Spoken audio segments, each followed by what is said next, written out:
I got you a new GPU. Yay! It's an ARC. Oh.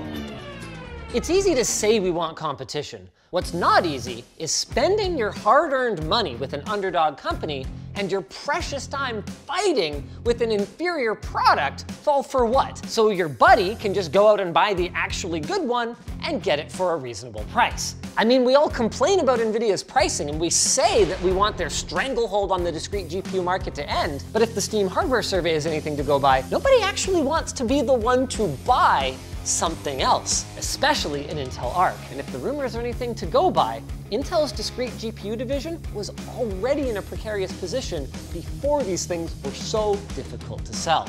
So, we've been challenged. The 30-day ARC challenge? 30-day ARC challenge. Okay. But only if Luke has to do it too. I'm down.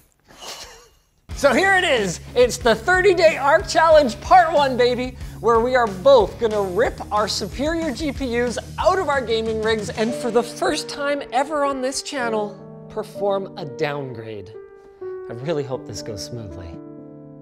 Like this message from our sponsor. Boost Mobile. Boost Mobile provides you with unlimited data, talk, and text for only $25 a month, all on one of America's largest 5G networks. Click the link below for a limited time offer.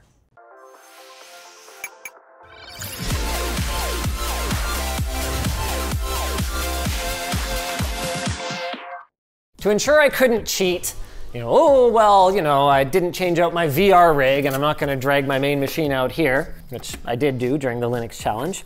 Wancho viewers demanded that I change out not only my daily driver gaming rig, but also my VR machine. So Alex is here to help me perform one of the two surgeries. The choice is yours, sir, and this is a bit of a trick question. Which would you rather? The small form factor machine or the hardline water-cooled one? Water-cooled? Oh, crap, that might actually be the easier one. Yeah, it's way more fun too. I thought you were gonna take the small form factor. I can take this one if you want. No, by all means, you can have the harder one. Remember when I stole our first 3080? And I was like, don't worry, I'll bring it back. And then you didn't? I still have it. What a dick. Now, I'm a little torn right now. On the one hand, the upstairs machine, I'm running a 4K monitor, which frankly, neither of these GPUs is okay enough. It's only 30 days, I'll make it. But on the other hand, this machine is used for VR, where consistent frame times are extremely important. And you're gonna need a bucket down here. Which one should I go A770 and which one A750? We didn't have enough A770s to go around. I think A750 in this one. Okay, all right, I'll take this then. I'm curious which one you got. Oh, well, if it says limited edition on it, it's the 16 gig, I think, right? I'm pretty sure they're both limited edition. Oh, they're like the same. Then I don't know. Yeah. Well, we'll find out later. Memes aside, when it comes to DirectX 12 or Vulkan titles, so that is to say newer games at anywhere from 1080p to 1440p, Arc actually performs pretty darn well for the price.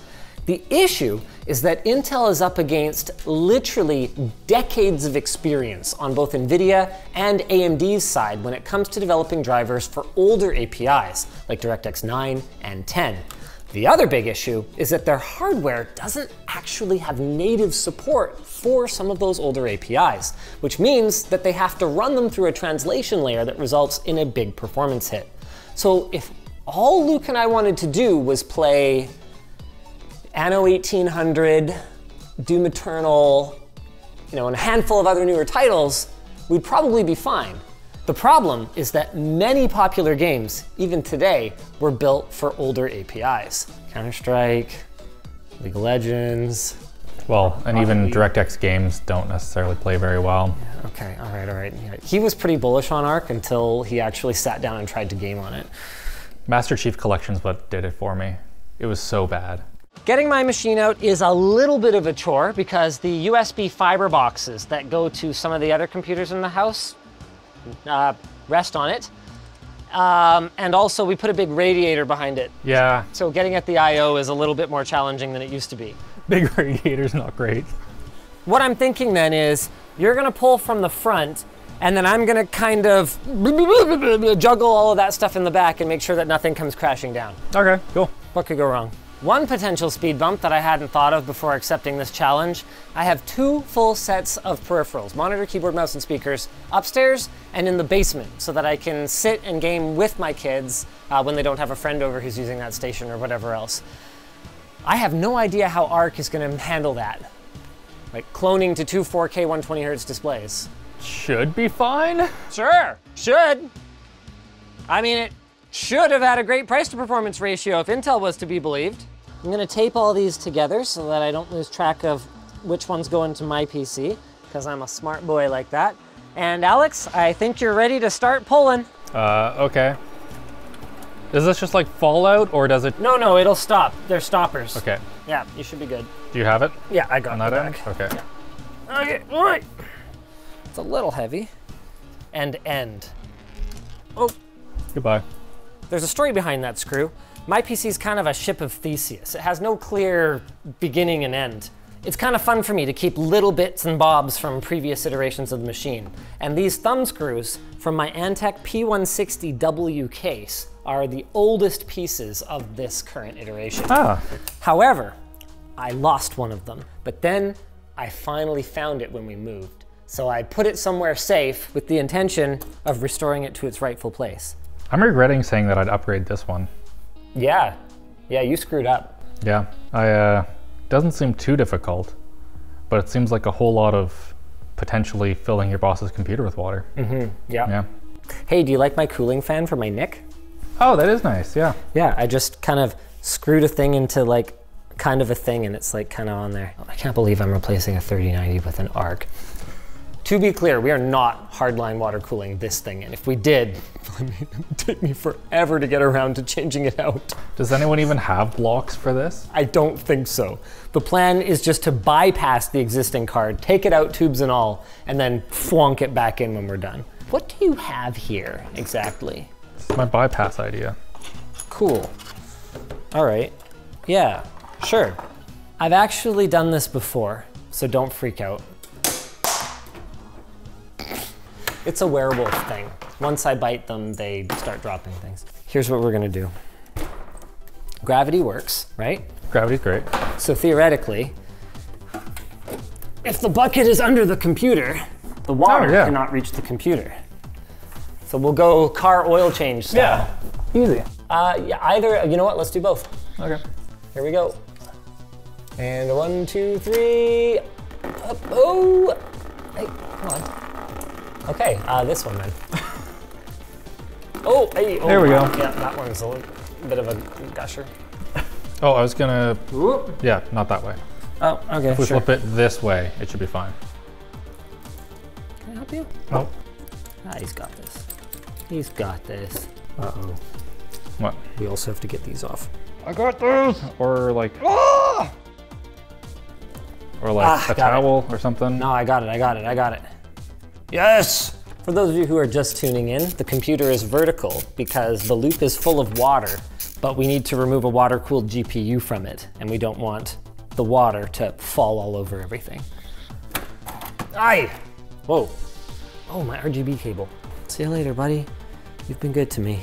Some of you probably think that we're hamming this up a little bit. And that's fair. You know, we're making a video here. But if you feel that way, you probably didn't watch the video where we tried like a couple dozen games on ARC and had problems almost across the board. At least you have a buddy though. Yeah. It's very nice that Luke is doing this with you. Yeah, misery does love company. Brandon just asked if we could run it at like 720, but the problem is that the frame times are the biggest issue. And there seems to be hardware problems where whatever you're getting at 1080p is probably what you're getting at 720p. Because it doesn't necessarily scale. It's like a problem with the scheduler, and that's why you can't get more FPSs. What are the odds, Alex, that since the last time we looked at it, it's gotten way better, and I'm gonna have no trouble this month? Oh crap, are these both 8 pins too? Oh, balls. I've gone ARC, and you know what they say, once you go ARC, you've gone ARC. To Intel's credit, if you don't have an exotic cooling solution to work around, they've done a great job of making ARC a drop-in replacement for pretty much any system with a discrete GPU. Compared to the RTX 3080, you can see it's shorter, the same height, And it uses standard 8+6 pin power connectors, which means I can actually take out NVIDIA's single generation only 12 pin power adapter and go ahead and throw this boy in. I think we have a problem. Uh-oh. What's up? These are 8 pins. Oh, these are not 6+2s. No. The good news is wherever those cables are could be where these cables are. Is that at the office? I don't know. No. That's the bad news. I don't know where either of them are. I thought we might have another sacrificial 6-pin. We don't on that doorstop power supply. No dice. But there's other good news. I have an ATX pin removal tool here. The plan for this one is pretty straightforward. In my emergency tech supplies bag, I found an old Molex to 6-pin adapter. What we're gonna do is we're gonna pull these pins out of here and put them in here. It's gonna take a little bit of time, but I happen to have an old ATX removal tool, which is good for PCIe, and theoretically, they should all be about that quick. Yeah, this is a really good quality one. I got it from Charles from Murderbox. Not what I was expecting to be difficult. We're already done the part that was supposed to be hard. PCI Express, EPS, and 24-pin connectors all have these same little square pins in them. And what you'll find is that they go into here, and then there's 2 little flanges on the edges that hold them into place. So I have a pin removal tool from way back in the day when modding your power supply was a thing that people did. It goes down into the connector and basically pushes those flanges down so you can extract the pin without damaging either the connector or the pin. What we're gonna do then is we're gonna take our connectors here, extract all the pins we need, put them into our sacrificial connector, and we take our 8-pin and turn it into a 6-pin PCIe because the other 2 pins are just extra grounds anyway. Okay, so you have these all numbered in a way that makes sense to you, and I can go ahead and remove them? Yep. Cool. I will only remove the 6 that you need. That way we can just leave this connector in here, and it could be reassembled in the future. No, that's a good thing. You're clear. You officially have something to do. I'm gonna go look for another 6-pin in the meantime, but this card can go in, this system can fire up. Wicked. There was one other thing I wanted to do while we were at it. My multi-controller USB card here appears to have died, so I would like to replace it. This Sonnet one is even better. This thing is super cool. It's got 8 USB-C ports on it. Oh, damn. And 4 controllers.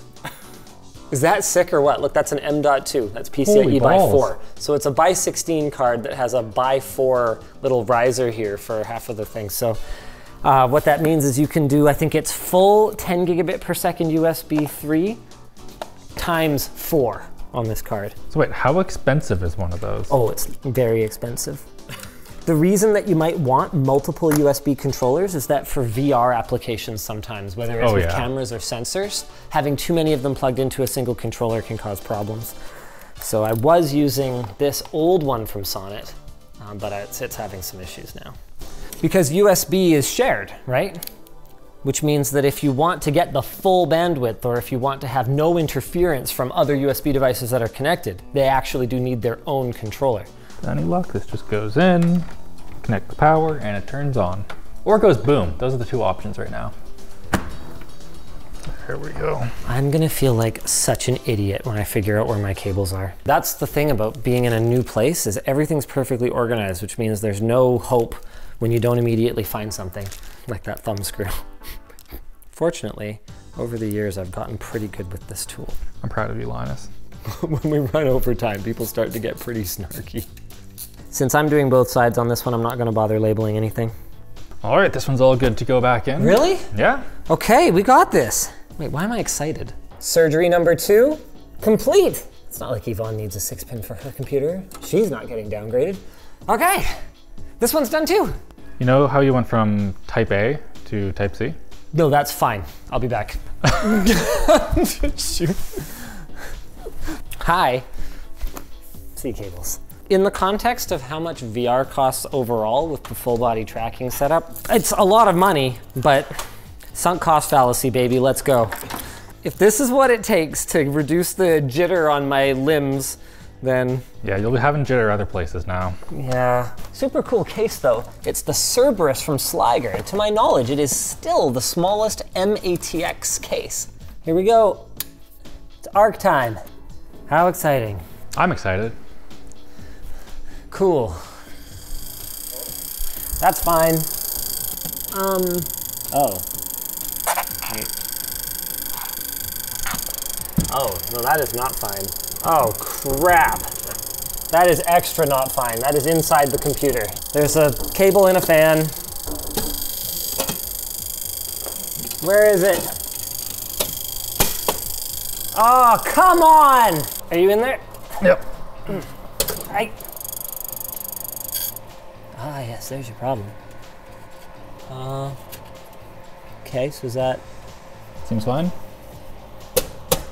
Cool. Yay! Okay, and no extracting it from the cabinet. Blah. Brilliant! Now I just need to put more water in this. Linus. What? What? You have mouse acceleration on. This is the first time a mouse has been connected to this computer. Still. No, it doesn't matter. No, I won't take it. Wait, do you have overscan on as well? What? Overscan. Well, yeah, but you just put a new GPU in.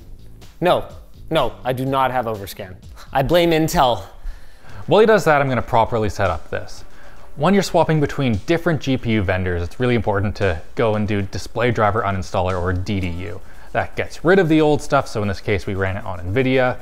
Now it restarts and we should be able to put on the Intel drivers now and it all works out fine. You should do it in safe mode. I never have, but you should.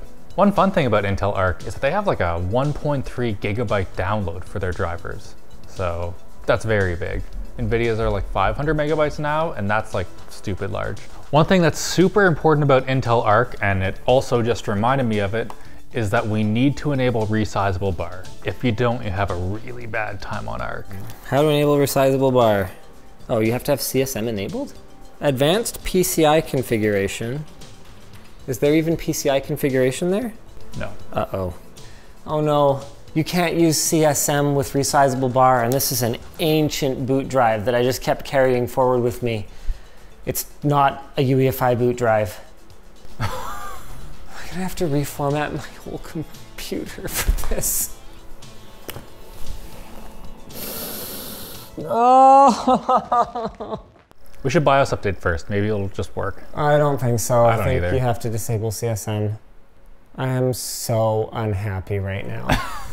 And I don't even know if the other machine is working yet. Oh, look at that. It just is. Well, that's good. It's funny, this video started out as, will upgrading to Arc be a challenge? And ended up just being, hey, upgrading your computer can be sort of a pain in the butt. None of the things I was expecting to be a problem, like the dual monitor setup, have been a problem. Things I wasn't expecting to be a problem, like, oh, now I gotta find my power supply cables, and oh, does my motherboard support this new thing? Have totally been a problem. Okay, it looks like resizable bar is already enabled on this system, so we shouldn't have any issues. Another issue I hadn't foreseen is I'm in the middle of working on my review of the G Cloud, which I have no idea if Intel's encoders will work well for a network gaming device, but I guess I'm gonna find out. Yeah. Yeah, I see you got resizable bar enabled. Yeah, so that works. But? Well, I had to disable CSM. Okay, and now it doesn't boot? Well, I don't know. Let's see. Oh, I don't think it's gonna boot. I think it's gonna boot into my boot drive probably. Oh, you put a boot drive in there? Well, I have a boot drive on my keys. Your USB. I see, so that doesn't help me. Well, it helps you if we need to reinstall Windows. Oh. Oh, no. No, I don't want that right now. All my like stupid Beat Saber mods and everything are all set up exactly how I like it. And like, it's a pain in the butt to like back up the custom songs. And like, it's obvious all solvable. I just like, gotta go find the directory and then I gotta copy everything over. And then... Do you want to explain to the people what having to disable CSM does? Why that's a problem? Sure. Disabling CSM is a problem on this system because I originally installed Windows on an older motherboard using an MBR partition. Well, newer motherboards, UEFI motherboards, want a GPT partition. You can convert an MBR to a GPT partition, but the process is a bit of a pain in the butt. And you can lose data. I found a thread though. Should we do that first before we try for a fresh Windows? So we enabled CSM and it should boot. And then there's a link here, how to convert legacy BIOS to UEFI in Windows. There's a tool, whoa, Whoa, apparently this has gotten easier. There's a tool called MBR2GPT introduced in Windows 10 that lets you convert legacy BIOS to UEFI with just 2 commands. What? MakeTechEasier.com, shout out. Apparently this tool is in the advanced startup screen, so we need to restart while holding shift. Okay, let's see here. MBR2GPT/validate. Meanwhile, upstairs, it's been 20 minutes, and these drivers are still installing. That's a good sign. Even ignoring my missing cables, we're off to a pretty bad start here. We've got the one machine that has an older install of Windows that's not compatible with resizable bar, which is going to hurt performance even more. And then a second machine that is completely compatible and just is crapping the bed, just trying to install the driver. You think it worked? Maybe. Okay. About to find out. Enabled. If this boots, that would be incredible. Because it means we all get to go home. I mean, I'm home, but I get to enjoy my home. We might have done it. That's pretty good. Yeah. That's pretty good what we're seeing right there. We like this.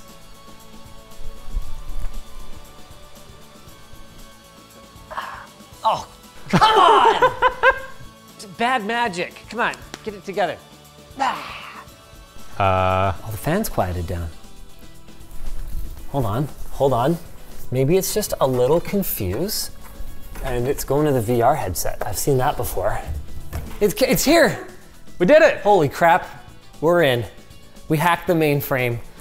Now I just gotta put that display port back in. Come on, baby. Oh, yes, good. Oh. It was there briefly. Did that TV just turn off? I think so, yeah. Oh, there we go. We did it. Hey!